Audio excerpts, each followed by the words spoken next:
हमारे आसपास के परिसर में कई घटनाएं घटती हैं। थोड़े दिनों पहले हुआ था खेती और चीनी में भूकंप, आई थी सुनामी, उसमें मारे गए लाखों निर्दोष परिवार, केदारनाथ की यात्रा पे गए हुए लाखों भक्त बर्फ गिरने से मर गए। क्या भगवान इतना निर्दयी हो सकता है? वो इतना क्रूर हो सकता है? हम किसी का बुरा ना करें, फिर भी हमारे साथ बुरा हो रहा है। क्या यह देख के लगता है कि भगवान हमारे साथ अन्याय कर रहा है? क्या आपने कभी सोचा है यह क्यों हो रहा है, या फिर जो हो रहा है क्या वह सही है? हमें लगता अन्याय क्या सच में अन्याय है, या उसमें भी कोई न्याय है? चलिए वह जानते हैं हम भगवान महावीर के जीवन चरित्र के एक घटनाक्रम से। भगवान महावीर की दीक्षा के 13वें वर्ष की यह बात है, जब वे जंबीय ग्राम और मेठिया ग्राम से विहार करके छम्माणी गांव के बाहर कार्योत्सर्ग करके आत्म साधना में लीन बैठे हैं। सांझ का समय है और एक गोवाल वहां से अपनी गायों के साथ गुजर रहा है।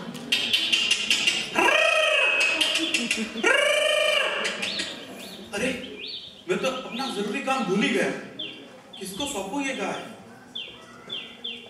देवार्य, देवार्य, मैं अपना एक जरूरी काम भूल गया हूँ, मैं उसे पूरा करके आता हूँ, तब तक आप मेरी गायों का ध्यान रखना।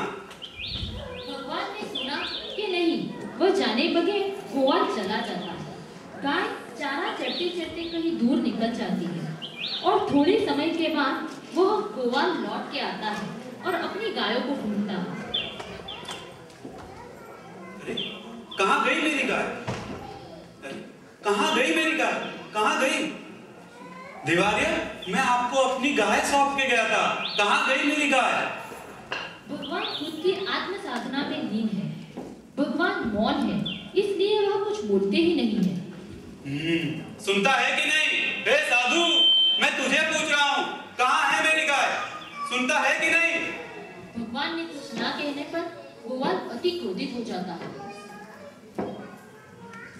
इस तरह नहीं समझेगा तू, लगता है तुझे सुनाई नहीं देता है, अभी तेरे कान खोल देता हूँ।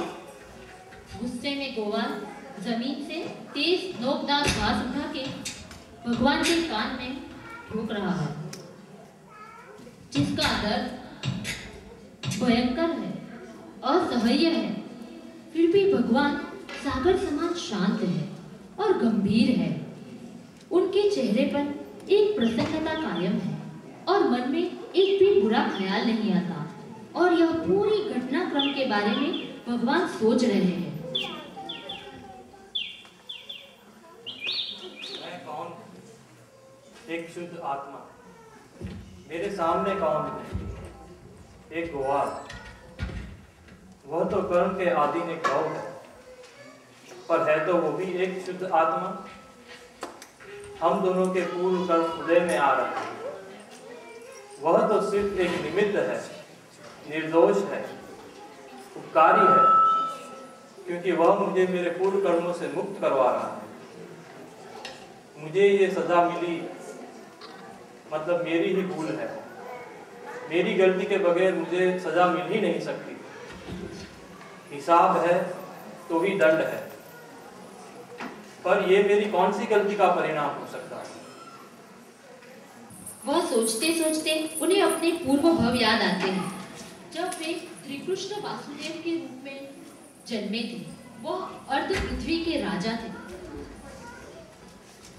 जिनको अपनी सत्ता का बड़ा गर्व था। एक समय की बात है, जब वे रात्रि के दौरान अपनी सैया में सोए थे। इस राजा को अपनी प्रजा बड़ा सम्मान देती थी। इनकी जीवन शैली इंद्र महाराजा के समान उच्च थी। सुंदर संगीत के वह शौकीन थे।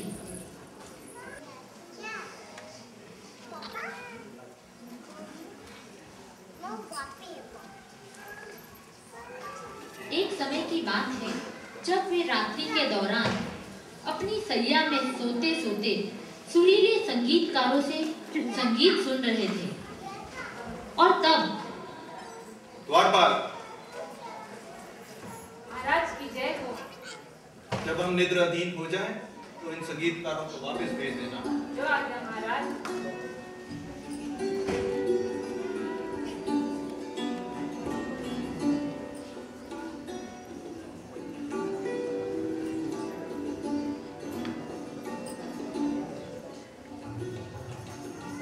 थोड़े समय के बाद संगीत सुनते सुनते महाराज सो जाते हैं, परंतु संगीत फिर भी चल रहा है और घंटों तक ऐसा ही समय बीत जाता है।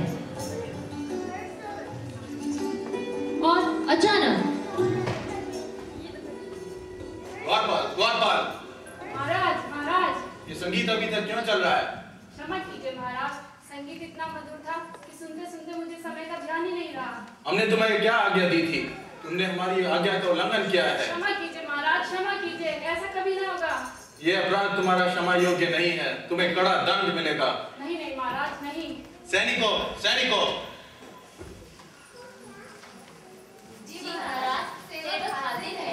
क्या आज्ञा है महाराज? इसी समय इस द्वारपाल के कान में गरम गरम तेल डालो, जिससे उसको ज्ञात हो कि राज आज्ञा का उल्लंघन करने का क्या परिणाम होता है। नहीं नहीं महाराज, क्षमा क्षमा महाराज, क्षमा। मैं आपका सेवक हूँ, जीवन पर्यंत मैंने आपकी सेवा की है। मेरे इतने छोटे अपराध का इतना बड़ा दंड न दे महाराज। नहीं।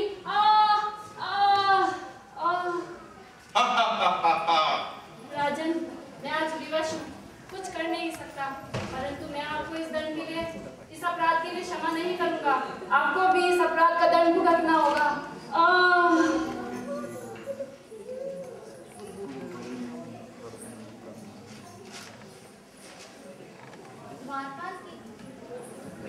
द्वारपाल के कान में तेल डालते ही उसकी मृत्यु हो जाती है। वासुदेव के इस भयंकर कर्मों के कारण वह नरक में जाते हैं और द्वारपाल से दुश्मनी करते हैं। जब वासुदेव का जीव भगवान महावीर के रूप में जन्म लेता है, तब द्वारपाल का जन्म गोवाल के रूप में होता है।